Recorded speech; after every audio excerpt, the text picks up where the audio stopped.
Good afternoon, students. Today I will teach you different barriers regarding measures to overcome barriers in communication. So, first of all, as you can see here, there are various mental and psychological issues that may be barriers to effective communication. Students बहुत सारे अलग अलग मानसिक और मनोवैज्ञानिक समस्याएं हैं जो इफ़ेक्टिव कम्युनिकेशन को प्रभावित करते हैं। तो इनसे हम कैसे बाहर आएँ, कैसे इनसे बचें, इन्हीं पॉइंट्स के ऊपर हम लोग आज डिस्कस करने वाले हैं। The psychological state of the communicator as well as the receiver definitely influences how the message is sent and received। विद्यार्थियों यहाँ पर बताया गया है कि जो साइकोलॉजिकल स्टेट हैं, जो हमारे मनोविज्ञान से संबंधित हैं, और उसके साथ साथ जो मैसेज हम जिनको कन्वे करना चाहते हैं, भेजना चाहते हैं, वो रिसीवर के रूप में यहाँ पर आ रहे हैं। ये दोनों प्रभावित होते हैं अगर साइकोलॉजिकल बैरियर से हम ग्रसित हैं,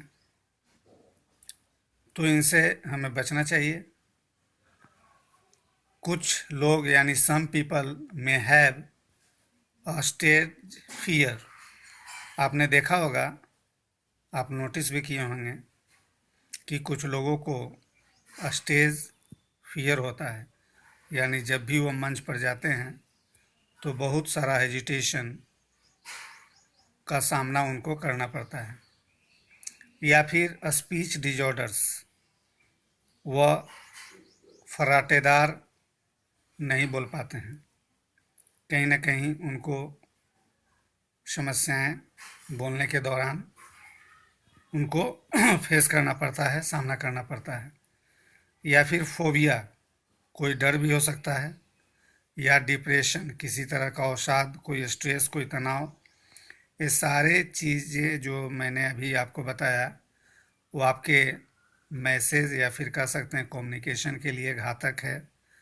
बिल्कुल हमारे कम्युनिकेशन को कमज़ोर बनाने का काम करता है, डल बनाने का काम करता है और बिल्कुल बेकार बना देता है, यानी मीनिंगलेस टोटली। तो ऑल दीज कंडीशंस डिफ़िकल्ट, तो जो भी ये सारे डिफ़िकल्ट कंडीशंस हैं, all these condition difficult and will limit the S of communication.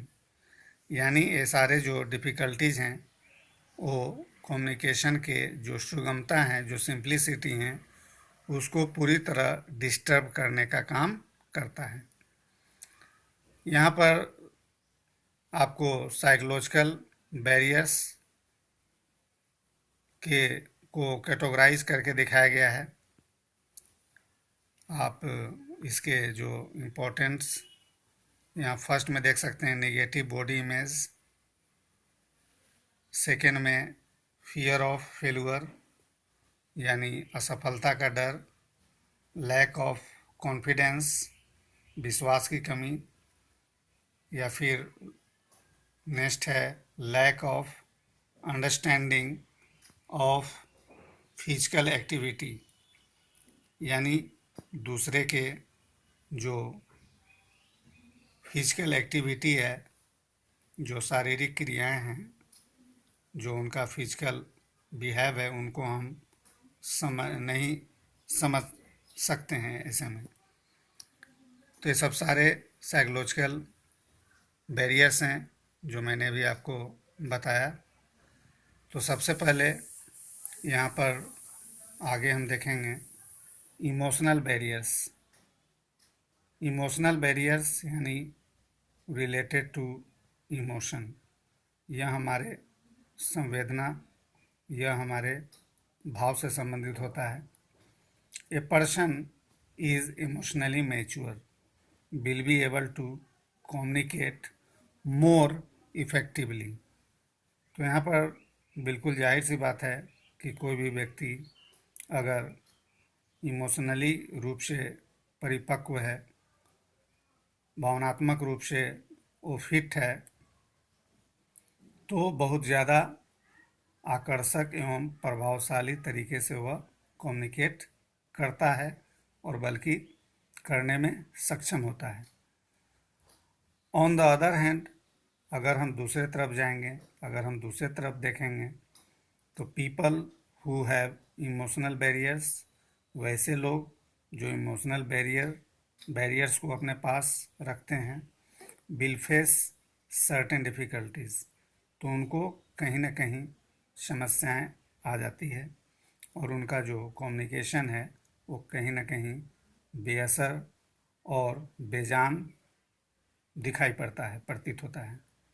यहाँ पर एक उदाहरण स्वरूप फॉर एग्ज़ाम्पल यहाँ समझाने का प्रयास किया गया है कि मान लो व्हेन वी आर एंग्री, कोई व्यक्ति अगर गुस्से में है तो it is a sign of poor expression. उस समय जो आपका एक्सप्रेशन जो होता है वो बिल्कुल डल होता है, बिल्कुल वीक होता है, कमज़ोर होता है। एंड डल को मतलब ये डल कम्युनिकेशन को एक्सप्रेस करता है, बताता है। ऐसे में आप बिल्कुल आप खुद बेजान लगेंगे, तो आप समझ सकते हैं आपका जो कम्युनिकेशन, जो आप बात को कहना चाहेंगे वह स्पष्ट तरीके से लोगों को नहीं समझ में आएगा और आप इसको सही जगह पर सही तरीके से प्लेस नहीं कर पाएंगे। Next, a perfect blend of emotions and facts is necessary for effective communication.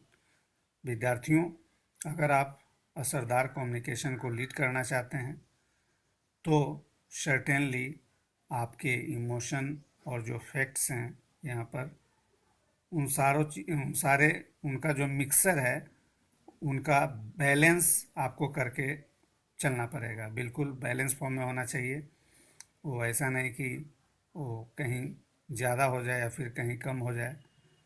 तो ऐसे में आप you can make your communication और message effective, influencive, thoughtful, meaningful and senseful.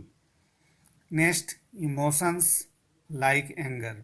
यहाँ पर कुछ इमोशंस के बारे में बताया गया है, जैसे आपका गुस्सा हो गया, फ्रस्ट्रेशन हो गया, आप फ्रस्ट्रेट हैं किसी वजह से, या फिर आपका सैडनेस है, आप बिल्कुल उदास हैं, ईटीसी। ये सब सारे जो हैं वो इमोशंस हमारे अंदर आ जाते हैं। May blur the decision making capabilities of a human being. ये सारे चीज़ें जो हैं वो जब भी हम मतलब अगर ये सारे चीज़ें अगर हमारे पास हैं तो हम कोई भी डिसीज़न सही रूप से सही जगह पर, है ना, यानी सही समय पर हम लोग नहीं ले पाएंगे। तो ये बहुत बड़े बैरियर्स हैं एंड दस limit the effectiveness of communication. और ऐसे में हमारा जो कम्युनिकेशन है उसके प्रभाव को यह लिमिट कर देता है, सीमित कर देता है, बिल्कुल चौक कर देता है। नेक्स्ट हम देखेंगे फिजिकल बैरियर्स। ये फिजिकल बैरियर्स सच एज, इसका यहाँ पर बताया गया है जैसे नॉइज़, आप कहीं हैं और आपके बहुत नॉइजी इन्वायरमेंट वहाँ पर है, बहुत ज़्यादा शोरगुल है, बहुत ज़्यादा हल्ला है, बहुत ज़्यादा शोर शराबा है ना, यानी उथल पुथल वहाँ का माहौल है, अस्त व्यस्त माहौल है, या फिर सराउंडिंग्स आपके आसपास जो भी लोकेशन है वो बहुत ज़्यादा डिस्टर्ब है, तो ये सब ज़्यादा मतलब are the most obvious barriers. यहाँ पर ऑब्वियस का मतलब स्पष्ट है, क्लियर है, नॉट वेग। अस्पष्ट नहीं है मतलब बहुत ज़्यादा क्लियर बैरियर्स के रूप में हमारे इफ़ेक्टिव कम्युनिकेशन के लिए यह सारे चीज़ें जिम्मेवार होते हैं। तो मैसेज में गेट ब्लॉक्ड और misinterpreted due to the location और situation where the communication takes place.